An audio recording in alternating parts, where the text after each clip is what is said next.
Gadara, levantou um grande vento. Você sabia que o inimigo usa também forças da natureza? Existe cristão que não concorda com isso. Eles usam forças da natureza. Diga comigo assim: conhecendo os ventos. Muitas das vezes nós não conhecemos os ventos que vêm sobre a nossa vida. Abra sua Bíblia no livro de Jonas. Jonas. Conhecendo os ventos. Existem ventos que são justamente para provar nossa fé. Existem ventos que Satanás usou o poder da natureza, e existem ventos que Deus mandou para o juízo contra alguma coisa. Amém? Glória a Deus.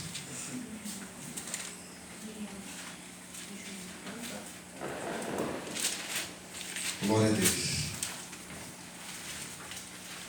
Depois nós vamos terminar um pouco mais cedo. Os irmãos chegaram aqui 5 horas. Jonas, você vai passando Daniel, Joel, guarde aí Jonas logo na frente. Se você está lá na frente, você pode abrir Mateus e volta atrás. E vai voltando. Mateus. Aí tu vai achar Mateus, vai achar Miqueias e tal, tu vai achar a Bíblia. Mateus na 1. Depois do Obadias. Todos acharam? Amém? Vamos esperar. Glória a Deus. Aleluia. Glória a Deus. Amém? Amém. Presta atenção. Naquele episódio, no episódio que nós falamos, que Jesus entrou, Jesus, ao entrar em Gadara, vieram um endemoniado que habitava dentro dos sepulcros. Jonas, capítulo 1. E Jesus repreendeu aquela legião de demônios. Nos outros evangelhos, falam que foram 2 endemoniados. Ali existe uma controvérsia? Não. A Bíblia não é fidedigna? É porque existiam 2 endemoniados, só que um se manifestou para falar e falou com Cristo. Mas eram 2 endemoniados. O vento que se levantou no meio do mar foi o próprio inimigo, Satanás, usando o poder da natureza para amedrontar os discípulos, para amedrontar Jesus. Porque ele sabia que Jesus iria para lá. Quando Jesus pegou aquela direção, aí ele falou assim: está indo lá para Gadara. Meteu um vento aqui e o vento assoprou. Jesus estava dormindo, tranquilo. Jesus estava dormindo. E os discípulos foram lá e acordaram Jesus. Mestre, acorda porque vamos perecer. E Jesus foi, acalmou o vento, acalmou a tempestade, deu ordem ao mar, deu ordem ao vento. E os discípulos falaram assim: puxa, quem é esse? Até o vento e o mar lhe obedecem. O vento que vem sobre a nossa vida pode ser vento causado pela própria pessoa, e depois quer achar sempre um culpado, igual o vento que soprou na vida de Eva e Adão.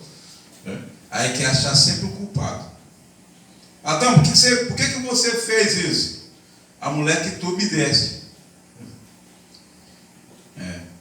Mas quando tu olha a Bíblia, tu não vai ver que Adão, ele nunca colocou para dentro dele que ele pecou.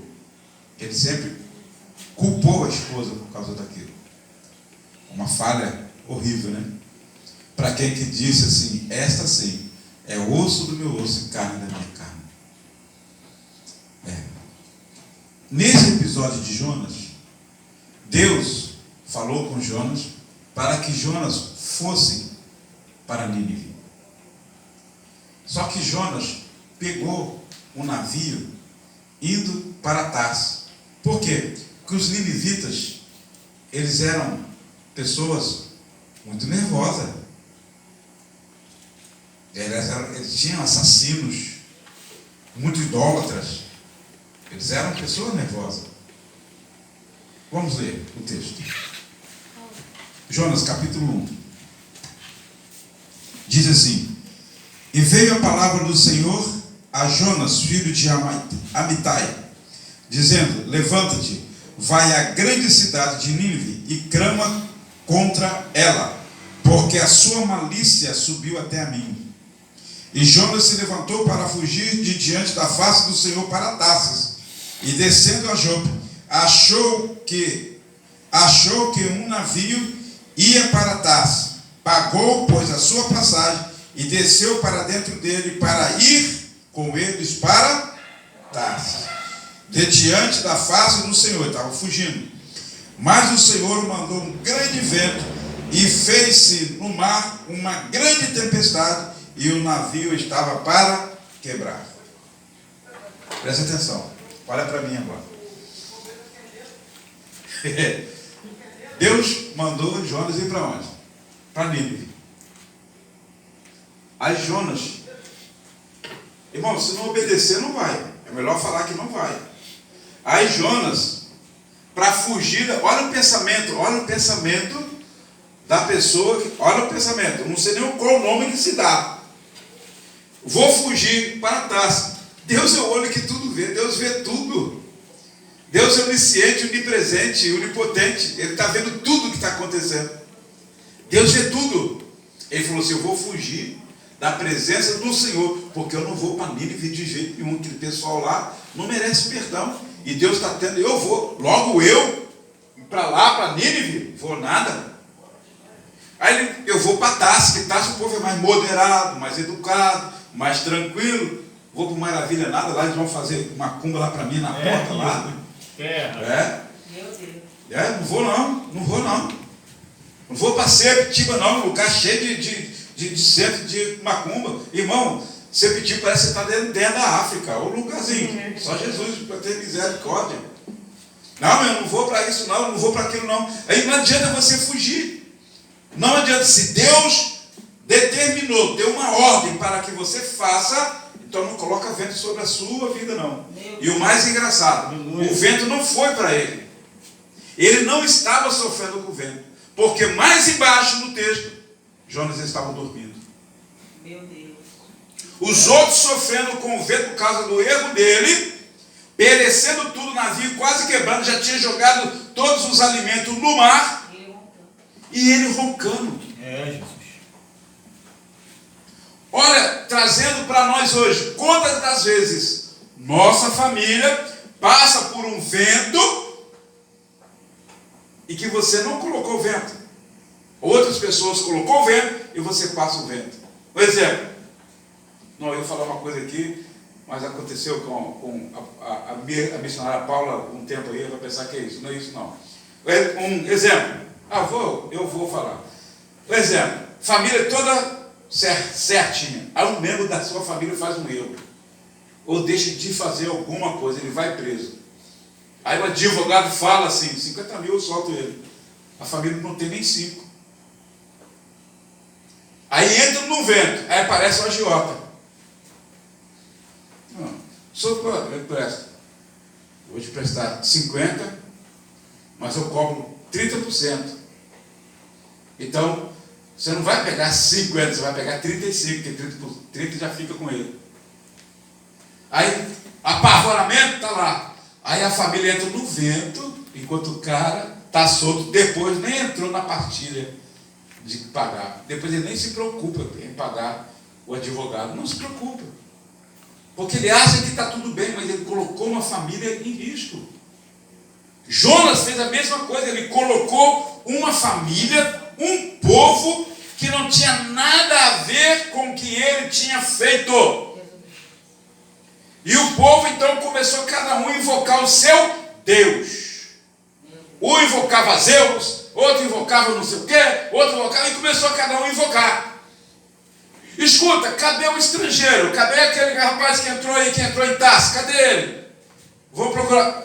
Ô dormente. O cara chegou perto dele e falou assim, o navegador chegou perto dele e falou, olha, ô dormente, uma tempestade desce e você está dormindo? Quem é você? É a pergunta que eu estou fazendo hoje. Aleluia. Quem somos nós? Aleluia. Será que nós não estamos colocando vento na vida de outras pessoas? Será que nós não estamos culpando as pessoas pelo vento que estamos causando na vida delas? Não. Nós viemos para fazer a diferença. Então não tem aqui ninguém indo para Tarso, porque todos vão pregar em Nínive. Aleluia. Aleluia. Nós vamos pregar em Nínive. Diga, eu sou missionário em Nínive. Diga, eu sou missionário em Nínive. E Nínive para nós agora aqui, aonde Deus mandar. Ide por todo o mundo e pregar este evangelho a toda criatura. Quem crê e for batizado, esse será salvo. Aquele que não crê será condenado. Pronto, acabou. Mas você vai ter que pregar. Você vai ter que fazer. Dormente, você está dormindo aí? O que houve? Jonas estava tranquilo, pensando que estava no porão do navio, dormindo, pensando que estava escondendo da presença de Deus, Sérgio. Olha o pensamento da pessoa, de um profeta. Existem profetas, irmãos, eu não sei o que eles pensam, é uma bênção na mão de Deus, mas de repente parece que dá um estalo assim, ele desnorteia, porque as circunstâncias, o vento que foi na vida de Jó, o que aconteceu? De onde vem Satanás? Vem de rodear a terra e passar por ela. Né? Tem visto no céu de Ló? Claro. Viu como ele é temente a mim? Lógico. O Senhor cercou ele de bem, cercou ele de coisa, ele tem que ser temente a ti. Deixa eu tocar nele para você ver. Satanás já estava doido para lá. E Satanás só faz como servo de Deus aquilo que é permitido por Deus. Aí o Senhor falou assim, Deus já conhecia o coração de Jó. Senão Deus não falava isso, porque Deus não pede ninguém. Aí Deus falou assim, vai lá então e toca. De repente, Satanás pegou o poder da natureza com um vento forte, matou os filhos de Jó. Estava lá, viu um vento assim, um vento sul, um vento norte, um vento não sei o que, e destruiu todo mundo. Mataram os seus filhos. Vento.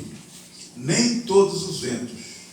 Irmão, estou passando por uma prova, estou passando por um vento. Às vezes você está passando por o vento, porque quantas vezes o emprego bateu na tua porta, tu não quis. Está passando um vento, quantas vezes você tem a oportunidade de ir ao médico, você não foi ao médico. Você passou, eu falo isso para mim também, irmão. Quantas vezes você passa por um vento, coloca todo mundo no vento, por causa de um descrédito teu, por causa de um descuido teu, e você coloca a família toda em risco, toda em desespero, porque você faltou com a sua responsabilidade. Aleluia. Ninguém está aqui para fazer nada para o outro. Nós fazemos por amor. Mas a palavra diz que o vento do preguiçoso, o vento do semeador, não, aí ele olha o tempo. Hoje vou sair não, porque tá com uma nuvenzinha lá, deve chover, eu estou sem guarda-chuva. O preguiçoso é assim. E provérbio diz, Salomão diz que aquele que olha o vento nunca vai semear. Nunca vai semear. Pastor, ore por mim, gente, ore por mim, mas nunca vai à igreja. Estou passando por uma prova, mas é mão fechada, é mão mirrada para a obra de Deus. Precisa ser curada essa mão. Não oferta, não dizima, não ajuda, não tira 1 quilo dentro de casa para nada, para ajudar o próximo, não faz nada. Que crente é esse? E Jonas lá dormindo. Jonas dormindo. Acorda. Acorda. Quem é você? Aí ele testificou. Eu sou um hebreu. Está tudo aí, tá, irmãos? hebreu, eu creio, sirvo ao Deus Altíssimo, Criador dos céus, da terra e do mar. Canta lá, baciada. E os homens temeram quando ele falou isso. Por que você fez isso conosco? Eu sinto aqui que você ia para um outro lugar e você está indo para o outro. O seu Deus mandou, o texto está aí, dá para entender. Vai lá, faz a exegese desse texto e você vai entender. Aí, ele falou assim: sou eu. Não, é você? Não, peraí, não. Vamos fazer o seguinte, vamos lançar sorte. Fizeram, se fosse hoje um papelzinho, né, com o nome de cada um. Vamos lançar sorte. Aí pegou, escreveu o nome de todos, lançou sorte. A sorte caiu no nome de quem? De Jonas. Aí ele olhou assim: meu amigo, a sorte caiu em você. Nós vamos ter que te jogar no mar. Tá bom. Jogaram ele no mar. Rápido, o vento acalmou. Muitas das vezes o vento, para acalmar na nossa vida, precisa de tirar pessoas de dentro do nosso barco, do meio do nosso convívio. Existem pessoas que estão no meio do nosso convívio. Já viu aquela menina que casa, está feliz na casa do pai? Aí ela casa, o cara é drogado, é viciado, é preguiçoso, o cara é cheio de coisa. Aí começa a oração, começa a vigília, começa tudo lá, e a menina está lá: Jesus, me dá vitória no meu casamento. Pelo amor de Deus, procurou sarna para se coçar, estava quietinha. Aí entra agora esse Jonas dentro do navio daquela família e perturba tudo. Temos que pensar. Ser servos de Deus, irmãos, não é difícil, porque quem nos auxilia no entendimento e sabedoria é o Espírito Santo. Quem somos nós? É Ele que nos auxilia em tudo. Aleluia. Em tudo. O rapaz falou assim: ô varão, o que foi? Estou passando uma prova, Vaso. O que foi? Tem sapato nem para ir à igreja. Que é isso, mano? Não, tem não. Vai de chinelo, Vaso. Como é que eu vou chegar lá de chinelo, rapaz? De chinelo, varão. Faz o seguinte: vai para o monte, vai orar, vai de chinelo, vai de bermuda, vai com a roupa que você tiver. Venha como está, você não vai permanecer, porque o Espírito Santo, porventura, está faltando alguma coisa para vocês? Tá, irmãos? Diga comigo, está faltando a graça, está faltando alimento, está faltando alguma coisa dentro do lado? Diga vocês. Não, porque o Senhor falou assim: ide, o resto é comigo. Aleluia. Glória a Deus. Ele é o dono da seara. Sobe o monte, Vasco. Mas, pastor, sobe o monte, vai buscar o monte, vai lá buscar, mano. Amanhã 5 horas está indo para o monte. Não vai acordar 5 horas, velho. Não consigo acordar, não. 5 horas da manhã? Pastor, tu é maluco? 5 horas da manhã para o monte? É. Então vamos à noite, então. Pastor, eu vou. A gente pode até ir à noite, mas eu não tenho blusa para mim salvar o frio. O varão fica por aí mesmo, tá bom? Eu não vou colocar você dentro do meu navio, não, porque eu já vi que você vai causar uma tempestade. Então fica aí. Os irmãos riam. Existem pessoas que têm que sair do nosso convívio, porque se ele vai dormir e você vai jogar o seu alimento fora, você vai jogar o seu cobertor fora, você vai jogar todas as providências de Deus que Deus deu para a sua família, tu vai jogar fora para ver se o barco vai parar, se a tempestade vai parar, e não vai parar, porque aquela pessoa ainda está no teu convívio. Ama nada, está repreendido em nome de Jesus. Que todas essas tralhas, essas imundícias saiam da nossa vida em nome de Jesus. Glória a Deus. Glória. Aí, pastor Isabel, ele dormindo, pastor, olha só, todo mundo no sufoco, ele dormindo, lançou ele lá no mar. Quando lançou ele no mar, faça ideia como é que o camarada ficou. Aí o vento, e alguém falou assim: tá vendo? Desobediência, o que faz? O que faz a desobediência? Poxa, nós lançamos tudo no mar e agora nós vamos passar fome agora por causa desse camarada. E agora o que a gente vai fazer? Agora já era, na próxima terra aí a gente vai parar, vamos tentar comprar tudo. A pessoa coloca você em dificuldade. Meu Deus. É assim ou não é? Estou falando certo ou não? Coloca. Aí vem ele. Quase se afogando, vem um grande peixe. A Bíblia fala grande peixe, mas não é baleia, não é tubarão, não, é grande peixe. Engoliu ele. Ele ficou 3 dias no ventre do peixe. Aí o peixe nadou, vomitou ele aonde? Lá em Nínive. Ou faz. Aleluia. Eu sou Deus. A minha palavra não volta atrás. Aleluia. Que te mandei eu. Esforça-te. Tenha bom ânimo. Não te pasme. Levante. E para de ficar prostrado com o teu rosto em terra. Olha para mim. Olha para frente. Tudo isso que você está olhando eu vou te dar. Mas levanta-te. Aleluia. Aleluia. Glória a Deus.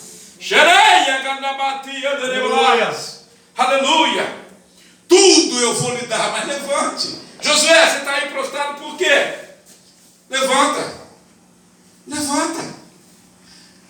Abraão, eu te prometi. Por que você está dentro da tenda? Sai para fora, olha para o céu.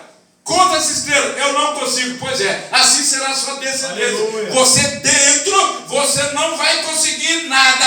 Mas sai para fora. Sai de dentro do barco e olhe os estrelários. Porque eu estou ali com você. Todas as bênçãos que eu te prometi vai vir sobre você, porque eu sou Deus, eu não minto. Aleluia. Glória a Deus. Gente, coisa linda. Jesus tinha operado, Mateus 14, Jesus tinha operado vários milagres, vendo na multiplicação dos pães. Os discípulos já estavam atemorizados. Caramba, vamos ficar quieto, começa com esse camarada aí. Eu nunca vi homem assim. Aí o discípulo estava cansado. O discípulo estava lá no meio do mar. Quando eles viram, aí a tempestade veio. Aí já não foi uma tempestade de Deus. O inimigo afastando os discípulos de Jesus. Aleluia. Vocês, pastores, fazem a exegese desse texto. Oh, glória. Jesus não estava com eles. Jesus não estava com eles. E sorrateiramente o barco foi afastado da beira da praia. Lá no meio começou uma tempestade. Não foi Deus, não foi Jesus, porque o diabo estava doido para matar os discípulos, afastar eles de Jesus. E hoje não é diferente. As tempestades que o diabo manda é para você afastar você de Deus. E existem tempestades que são bonitas, que são romances. Nós vemos vários romances que são romances de traição. Olha os romances de Machado de Assis, todo mundo acha bonito, mas olha o conteúdo, olha aquela coisa, parece bonita, né? Olha os romances da Catovia, né? Olha aqueles romances, mas tudo tem ali. E eu olhando ela pela janela, vi pelo crespúsculos, a volta do seu corpo, sabe? O diabo faz romance com vários crentes e ele acha bonito. E cai como patinho feio. O diabo não apresenta como eles escrevem, não. De chifre, cheio de fogo, cascudo. Não. Ele apresenta bonito, bonita. É, Jesus. Bonita. É. Quando você pega a história dos Lilins, chamado Lilins, você pega a história que está no Talmud, que fala sobre Lilith, que Lilins eram os filhos de Lilith, que tiveram com os anjos que caíram e tal. Aí acha bonito ler aquilo. Nossa. Aí você esquece da Bíblia. Porque quando você lê a história dos Lilins, os japoneses, que vários países fizeram desenhos, joguinhos dos Lilins. Lilins é Satanás, Lilins é isso, Lilins é aquilo. Quem é fulano dentro? Tudo ali é nome de Satanás. Quem mexe com a internet aí pode fazer a pesquisa dos Lilins, filhos de Lilith. vocês verem que os joguinhos que vocês jogam lá no computador são nomes de demônios, fantasiados em um romance. São destruidores fantasiados em um romance, que agrega você ali, você fica horas e horas brincando com demônios. Crianças têm pesadelos, doenças mentais. Criança começa a ver vultos, mas ninguém sabe por quê. É tantas horas as crianças ali diante daquilo ali, sem saber a origem, brincando com demônios. Tem que afastar essas coisas de dentro do nosso barco. No nosso barco a gente canta que Jesus está dentro do barco. Amém.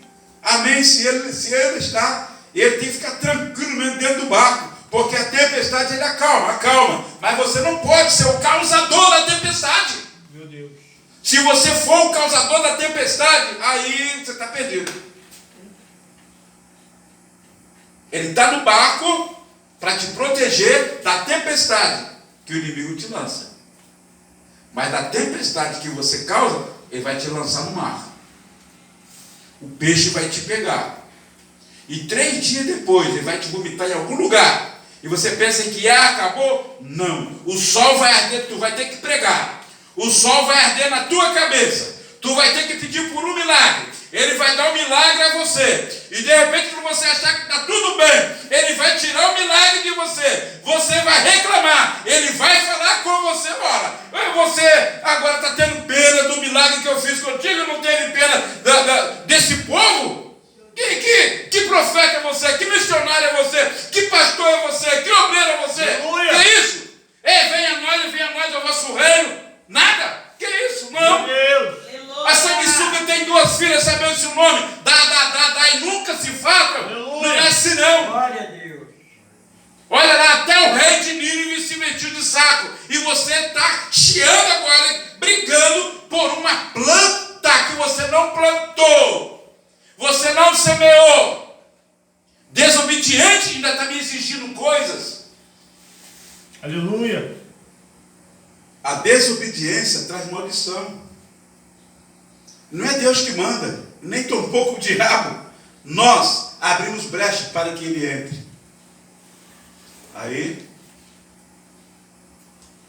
Jesus andando, e alguém pede assim: Senhor, me dá um sinal aí. Deixa eu ver onde está escrito. Me dá um sinal. O quê? Nós queremos um sinal. Mateus 12. Mateus capítulo 12, versículo 38. Aí, os escribas e fariseus, os religiosos, olhando para Jesus, né? Olhando para Jesus, e falou assim, então alguns dos versículo 38, então alguns dos escribas e dos fariseus tomaram a palavra dizendo: Mestre, quiséramos ver da tua parte algum sinal. Eles pedindo a Deus algum sinal, pensando que Jesus ia obedecer a voz de homem. É voz de Deus. Meu Deus.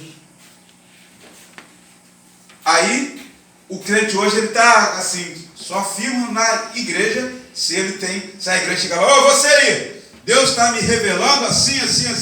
Mas é só bênção. É só bênção. Só profetiza bênção. Só bênção. Coisa incrível. Ninguém profetiza, você vai acontecer isso na tua vida. Blá, blá, blá. Cuidado que tá. Ninguém. Mas é bênção. Quando fala é bênção, você vai prosperar, você vai sei o quê. Que papel que você assinou lá. Então lá o cara. É Deus. Deus faz? Faz. Claro que faz. Buscai primeiro o reino dos céus, e as demais coisas vos serão acrescentadas.